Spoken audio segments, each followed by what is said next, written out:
And we are live. Hello. Hey, everybody. Good evening. Sorry, we had a little technical stuff. Could not get this to start. So here we are. We're very excited to be here. It's Thursday already, week 5. How is that possible? That's crazy. It has gone fast. It is going fast. It's only 7 weeks, so we only have 2 more weeks left after this. So crazy. But we're excited to count the Omer tonight together, like we do every Thursday. And we will start off with the blessing, Dan, and you can do whatever reading you have there. Okay. So what we've been doing is each time that we count, and this is the 35th day. Each time we count, we read Psalm 67, verses 1 through 8. It's a pretty short psalm, but I think it's a nice way to set our minds on what this is about. God be gracious to us and bless us. May he make his face shine toward us so that your way may be known on earth, your salvation among all nations. Let the peoples give thanks to you, God. Let the peoples give thanks to you, all of them. Let the nations be glad and shout for joy, for you will judge the peoples fairly and guide the nations on earth. Let the peoples give thanks to you, God. Let the peoples give thanks to you, all of them. The earth has yielded its harvest. May God, our God, bless us. May God continue to bless us so that all the ends of the earth will fear him. Nice. Very cool. I love that song. I know. It's very powerful, and it's very it does, like you said, it just kind of sets your mind. Yes, so we're counting. Today is actually we're moving into, at sundown right now, we're moving into day 36. So we're right on the cusp there, but 35 is powerful. And I love to, it's been awesome reading through the book of Acts. It's been a while since I've read through. Today we read chapter 13. And it's really like I know chapter 2 almost by heart. And so whenever I think of Acts, I think of chapter 2, and I think of there's so much that happens there. But going back through and reading all of them and remembering like each of the disciples and Stephen being, martyred, and all the things, it's been really cool to read that as we're going along and counting these days. Very much so. Welcome as people are jumping on. That's cool. Yes. So the number 35, this one that we're finishing up tonight, it's written in the letters Lamed, which is authority, and Hey, or Hey, probably, which is at the end of the word means what comes from. So it's talking about vindication.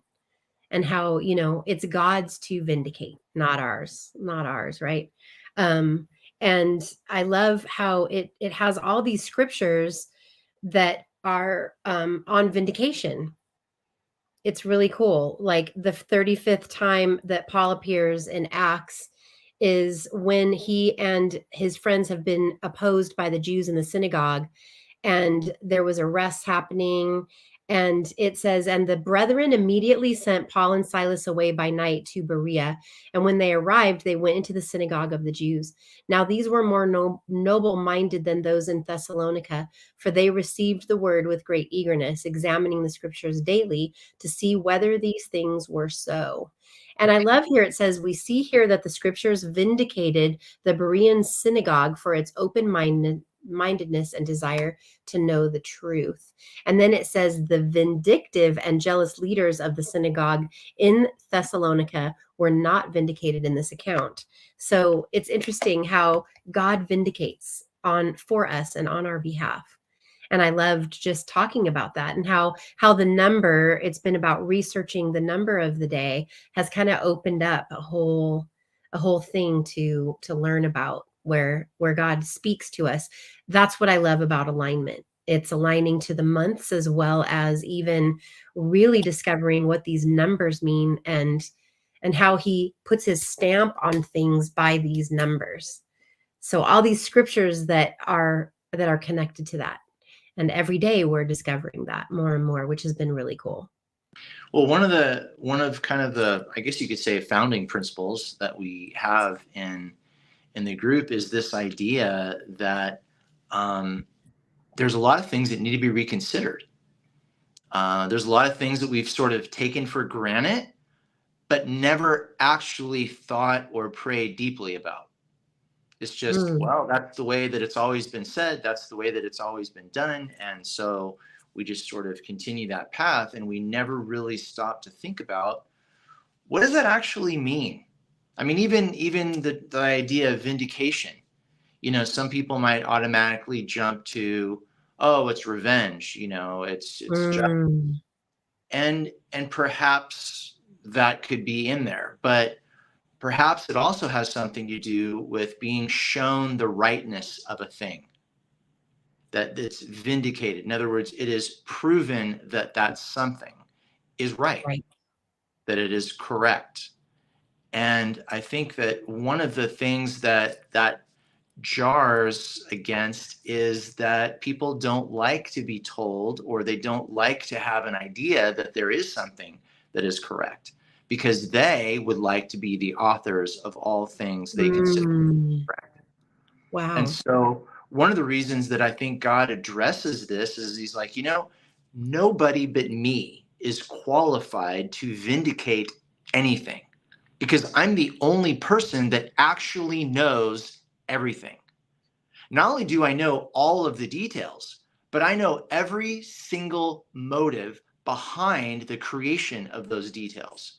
I know every single aspect of how those details came to light and how they are impacting the people involved right now in this moment. Wow. And so God is the only one that has the power, the authority, the sense of justice, the sense of mercy, the sense of love, and the omniscience to be able to vindicate anything. That's why it's something that is left up to God. He's the only one qualified to do it. Same reason why God is the only one that judges in the larger context of that is because he's the only one qualified. He knows the motive of every single thought and action and word that has ever occurred in our lives. So he's the only one that's qualified to either vindicate our union with him, or I don't know if invindicate is a word. but, the new word. I think we know what I mean with that. Yes, absolutely. And I love this. It says here, talking about when the Israelites were ready to go into the promised land 40 years later. And it says, it was the time of vindication for all those who retained the hope of returning to the promised land as God had promised. And that's just so amazing to think about. Wow, that you held on hope for 40 years, like Joshua must have had to, and that it was vindicated, that God was going to bring them into the promised land and deliver. You believed correctly what God said. Yeah, that's so amazing.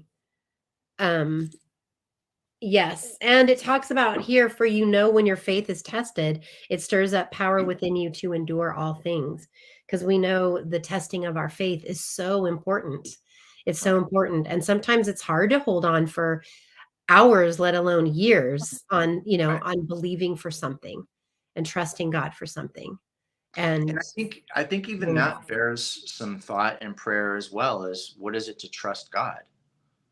Because here's the thing, God is constant. If you ever wonder why God is testing our faith, I remember at one point, in my walk, I thought, oh, well, that's because God's always, we're never good enough and we're always falling short and we suck. And God just needs to remind us of how much we suck.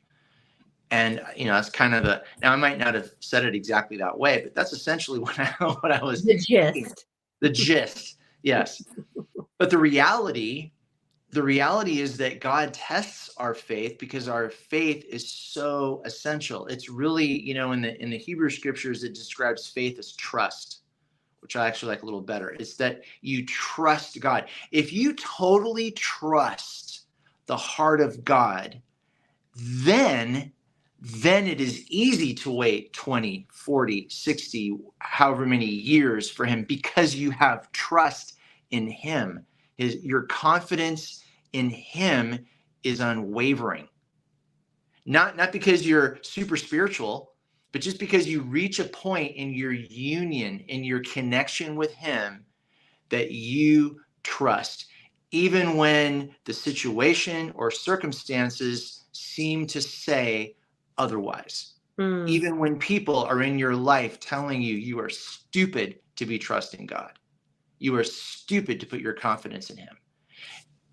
But that only happens when the relationship is deep enough through union that you go, oh yeah, of course I trust God.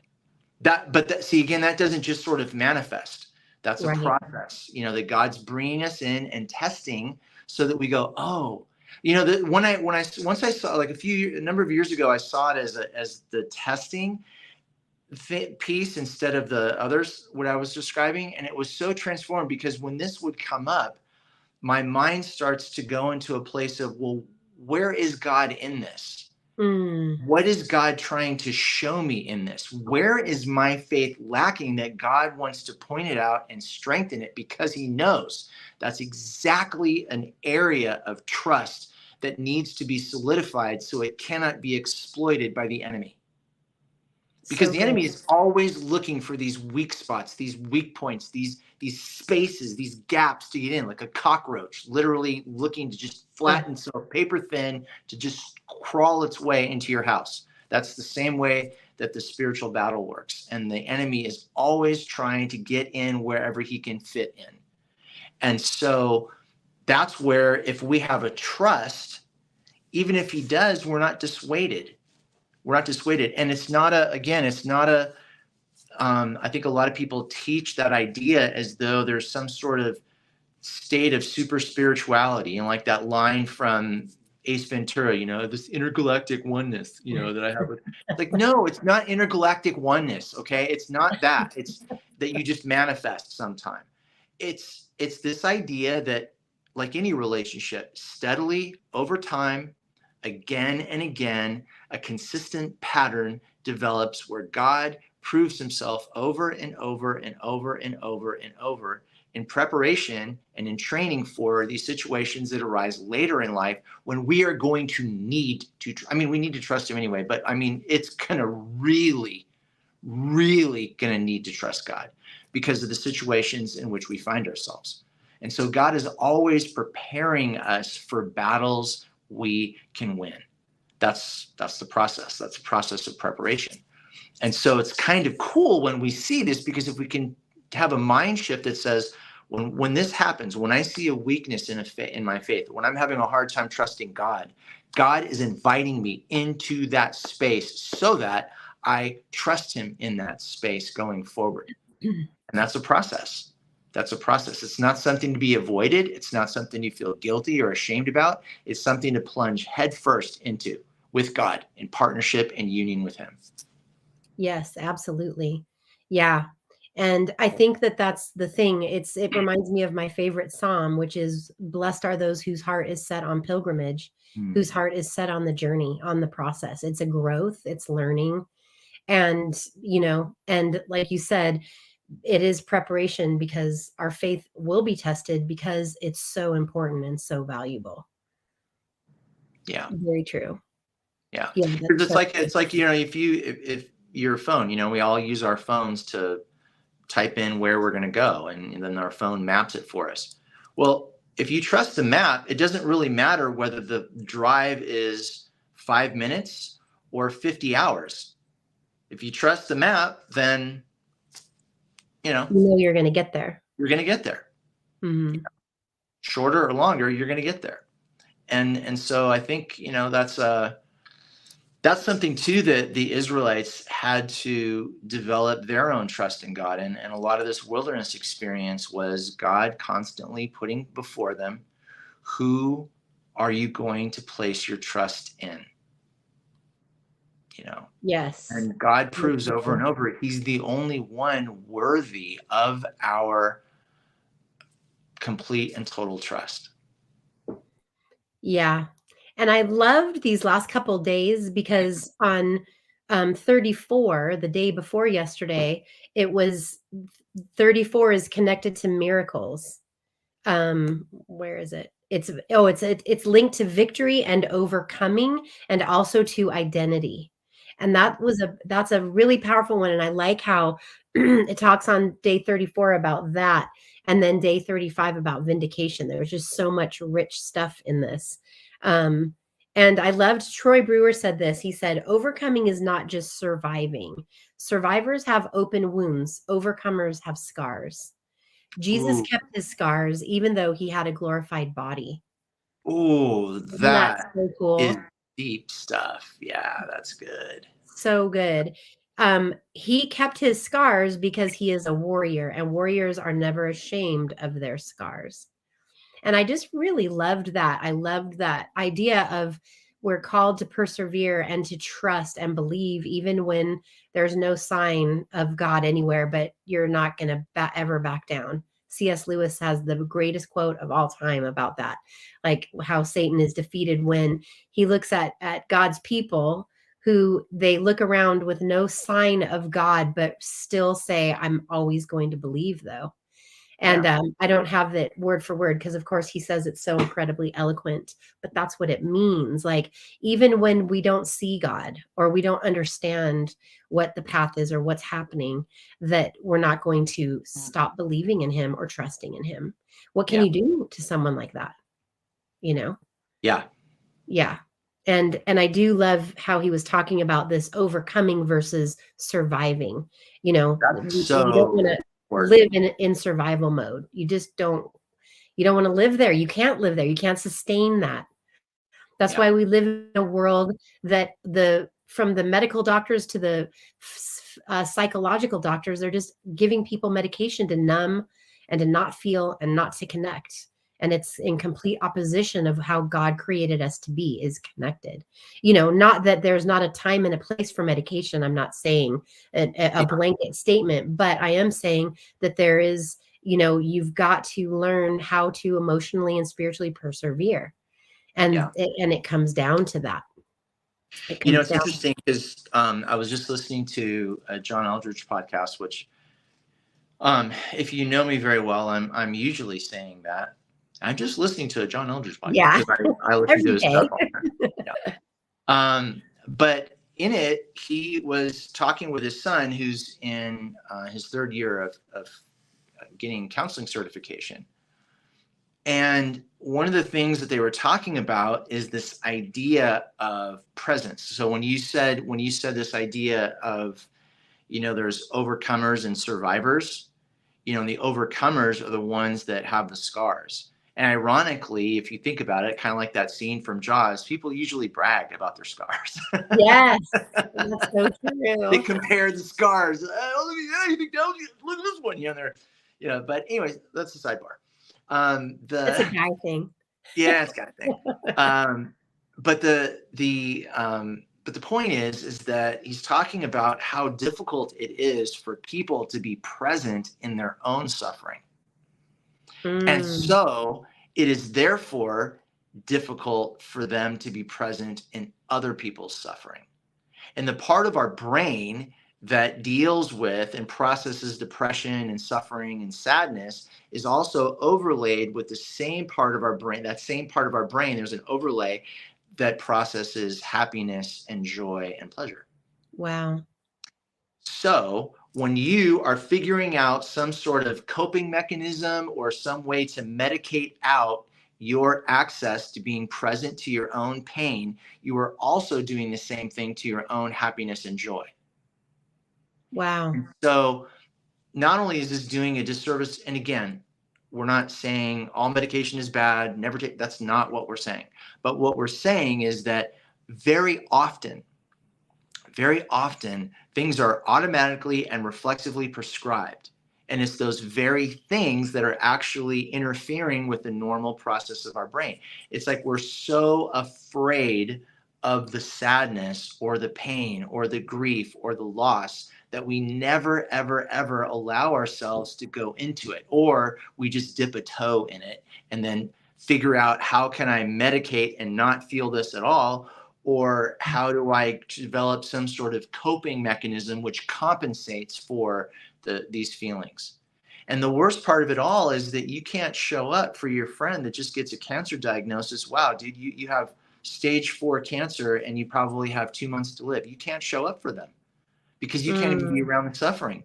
Now you send a balloon saying, hey, get better soon, I'm with you. You send a nice card, and I'm not saying that those are bad things, or I'm not even trying to put people down or make them feel bad for doing it. I'm simply trying to point out that there is a space that people create between themselves and the suffering by sending balloons, by sending flowers, by sending cards, instead of sending their presence. That we would be so much better off if people just showed up on the doorstep with dinners, like, hey, let's have a meal, man, and you just talk about whatever you want. I'm just here with you. I'm just here with you, man. That's it. Yeah. It's not complex or hard. It's just not easy. Oh no, exactly. And that's why when you're dealing with stuff, if you deal with your stuff, it empowers you to show up differently for the other people in your life that you care about. Your spouse, your children, your family, your friends, your coworkers, and yourself. Yourself. Somebody you meet, out at a restaurant or a pub. I mean, like, whatever. I mean, anywhere that you're interacting with people, you are showing up differently because you can be present to your own pain, and therefore you can be present to the pain of others. And you don't have to have answers. In fact, it's usually better if you don't. It's usually better to just be with. So, I think that in the larger topic of what we're kind of talking about in counting the Omer, and in having, this sense of overcoming and versus survival, these are some things to really think about. Yeah, absolutely. And I wanted to read this part because we're going to have to wrap up here and jump into our call on Zoom here. But I loved this because it talks about how there are 17 promises in the book of Revelation gives to he who overcomes. The Greek word "we" translates into English as overcomer. That word is Nikaio, which means one who prevails, conquers, and gets victory over. And It's interesting because the way that the Bible talks about is that the overcomer title belongs only to Jesus and those who are in his name. That's what it basically means. We are overcomers because we are aligned with Jesus, and because Jesus already overcame. Already. So we are aligned with that. Awesome. Yes. Oh my gosh, you guys are so awesome. People are thank you. Good. Hi to everybody. And somebody here. I know I can't see who's in there. I know this might be Renee. I kind of have a feeling because I don't see a name, but for he that overcomes, yes, by the word of our testimony and blood of the Lamb, so powerful. And yes, it is so awesome. Okay. So it's so awesome. It says, God has called you to be an overcomer as you follow him into certain victory. Not only does he call us to overcome in the book of Revelation, but there are 17 promises to the one that overcomes. So we already have our victory is secure. Our victory is secured in Jesus. And it's really cool how it's also connected to that is connected then to your identity.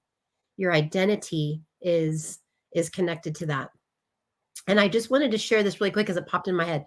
But we have a friend named Sean that was visiting us a couple weeks ago. And we are very excited because we're going to be doing some collaborating with him. Very excited about this. He's an incredible speaker and he has a couple books. But we were standing in my kitchen and he dropped this on me and I was like, Wow, it's so incredible to think about. There are, I don't know how many millions of sperm that happen, but he was saying how you are a winner. You are the one that won that race, like to exist. You beat the odds of all of those, and you were the one that created life. So from the moment you're conceived, you are a winner. And I loved that. I was like, oh my gosh, that is so powerful. And so I love that idea. Yeah, it is Renee. Okay, Renee said yes. Um, so I just wanted to leave us on that note. Like, really, I hope that you guys are plugging in, and we'd love for you to share more about what you're learning. These next 2 weeks, we're going to be coming on live a few more times during the week here or there, because we have some things as we're winding down the last 2 weeks. I'm actually going to be out of town next week.